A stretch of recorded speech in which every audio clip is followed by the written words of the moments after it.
নমস্কার বন্ধুরা, আজকে এই ভিডিওতে আমি একটি গুরুত্বপূর্ণ বিষয় নিয়ে আলোচনা করব।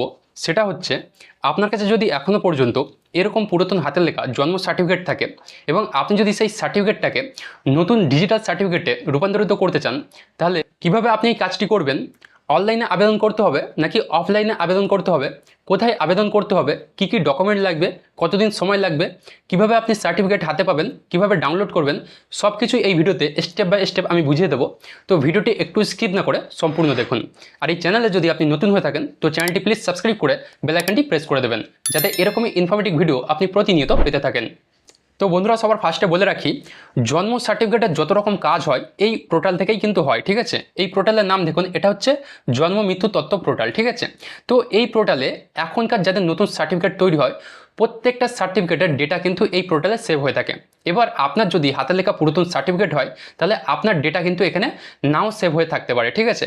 তো আমি আপনাকে বলবো, আপনি আবেদন করার আগে জাস্ট একবার চেক করে দেবেন, 1 মিনিট লাগবে চেক করতে।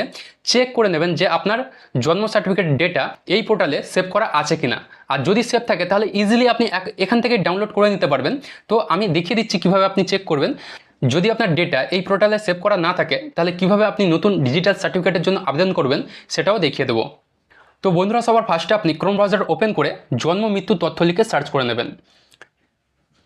সার্চ করার পর বন্ধুরা দেখুন, আপনার সামনে এই যে জন্ম মৃত্যু তথ্য পোর্টালটা ওপেন হয়ে যাবে। তো এবার আপনি যদি ফোন থেকে কাজটি করেন তাহলে কি হবে, এই যে এখানে আপনি 3টে লাইন দেখতে পাবেন, ঠিক আছে? এই কোণে 3টে লাইন আপনি দেখতে পাবেন, সেখানে আপনি ক্লিক করে নেবেন। ক্লিক করার পর আপনার সামনে এই অপশানটি ওপেন হয়ে যাবে। দেখুন এখানে লেখা থাকবে সিটিজেন সার্ভিস। এই সিটিজেন সার্ভিস অপশানটি আপনার সামনে চলে আসবে, এখানে আপনি ক্লিক করে নেবেন। ক্লিক করার পর এখানে দেখুন 3টে অপশান আসছে। এখান থেকে আপনি কি করবেন, সবার ফার্স্টে বার্থ বলে যে অপশানটি আসবে এটাতে আপনি ক্লিক করে নেবেন। এরপর বন্ধুরা দেখুন, আপনার সামনে এরকম একটি ইন্টারফেস শো করবে। এখানে আপনার সামনে কয়েকটি অপশান চলে আসবে। এখান থেকে আপনি কি করবেন, দেখুন এখানে লেখা আছে এই যে নো ইওর অ্যাকনোলেজমেন্ট আর সার্টিফিকেট নাম্বার, এই অপশানটিতে আপনি ক্লিক করে নেবেন। ক্লিক করার পর বন্ধুরা দেখুন, আপনার সামনে এরকম একটি ইন্টারফেস শো করবে। এবার এখান থেকে আপনি কি করবেন, দেখুন ফার্স্ট এখানে লেখা আছে ইয়ার অফ বার্থ, এখানে আপনি আপনার জন্ম সালটা লিখে দেবেন। ওকে, এবার দেখুন এখানে লেখা আছে মান্থ অফ বার্থ, এখানে আপনার জন্ম মাসটা আপনি লিখে দেবেন।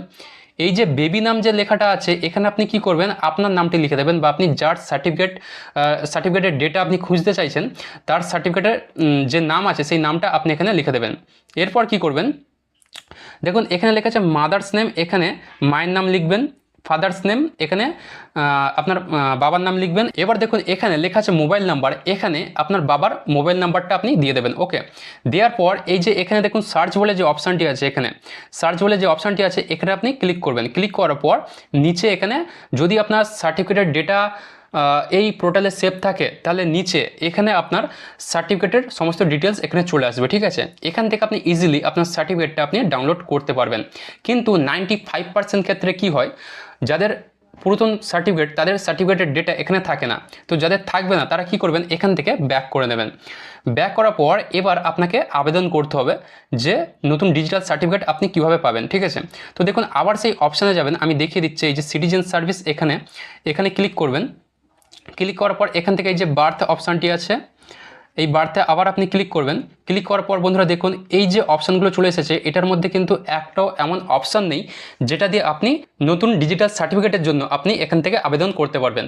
তো দেখুন এখানে আপনি অনলাইনে আবেদন করতে পারবেন না, সেই অপশান এখনও চালু হয়নি। তো এবার আপনাকে কি করতে হবে, আপনাকে অফলাইন আবেদন করতে হবে। এবার অফলাইন আপনি আবেদন কিভাবে করবেন, কোথায় করবেন, তো আমি সব কিছু স্টেপ বাই স্টেপ বলে দিচ্ছি। দেখুন আপনার জন্ম সার্টিফিকেটটা আপনি হাতে নেবেন, হাতে নিয়ে দেখবেন যে এরকম একটি স্ট্যাম্প আপনার জন্ম সার্টিফিকেটে মারা থাকবে, ঠিক আছে? তো সেখানে লেখা থাকবে যে আপনার সার্টিফিকেটটা কোথা থেকে ইস্যু করা হয়েছিল, কোনো পঞ্চায়েত থেকে, বিডিও থেকে, নাকি পৌরসভা থেকে। তো যেখান থেকে ইস্যু করা হবে আপনার সার্টিফিকেটটা সেখানে আপনাকে যেতে হবে, ঠিক আছে? কি কি ডকুমেন্ট নিয়ে যেতে হবে, দেখুন বাধ্যতামূলক আপনাকে যেগুলো নিয়ে যেতেই হবে সেটা হচ্ছে আপনার আসল যে জন্ম সার্টিফিকেটটা সেটা আপনাকে নিয়ে যেতে হবে। দ্বিতীয়ত আপনার আসল জন্ম সার্টিফিকেটের 1-2টো জেরক্স কপি আপনাকে নিয়ে যেতে হবে। আপনার আধার কার্ড, ঠিক আছে, মানে যে আবেদন করবেন তার আধার কার্ড নিয়ে যেতে হবে। আবেদনকারীর মোবাইল নাম্বার লাগবে এখানে। এবার আবেদনপত্র একটা লাগবে, পঞ্চায়েত থেকে অথবা পৌরসভা থেকে আপনারা নিয়ে দেবেন। সেই আবেদনপত্র একটা এখানে আপনার লাগবে। পুরনো রেজিস্ট্রেশন নাম্বার যদি থাকে, পুরাতন সার্টিফিকেটে কিন্তু রেজিস্ট্রেশন নাম্বার থাকে না, আর যদি আপনার সার্টিফিকেটে রেজিস্ট্রেশন নাম্বার থাকে সেটাও আপনাকে নিয়ে যেতে হবে। এবার পরিচয়পত্র ও ঠিকানা প্রমাণের জন্য আপনাকে কী কী নিয়ে যেতে হবে? আধার কার্ড নিয়ে যেতে হবে, ভোটার কার্ড নিয়ে যেতে হবে, রেশন কার্ড নিয়ে যেতে হবে, পাসপোর্ট যদি থাকে নিয়ে যাবেন, ড্রাইভিং লাইসেন্স যদি থাকে নিয়ে যাবেন, বিদ্যুৎ, গ্যাস, জলের বিল।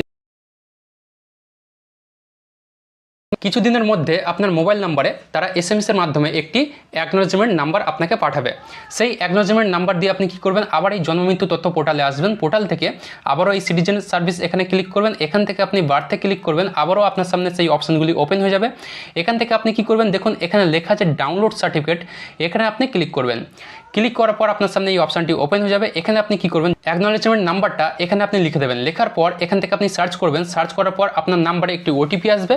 OTPটা দিলেই আপনার জন্ম সার্টিফিকেট আপনি এখান থেকে ডাউনলোড করে নিতে পারবেন। তো বন্ধুরা, এটাই ছিল ভিডিওটির মূল বিষয়। ভিডিওটি কেমন লাগলো কমেন্ট করে অবশ্যই জানাবেন।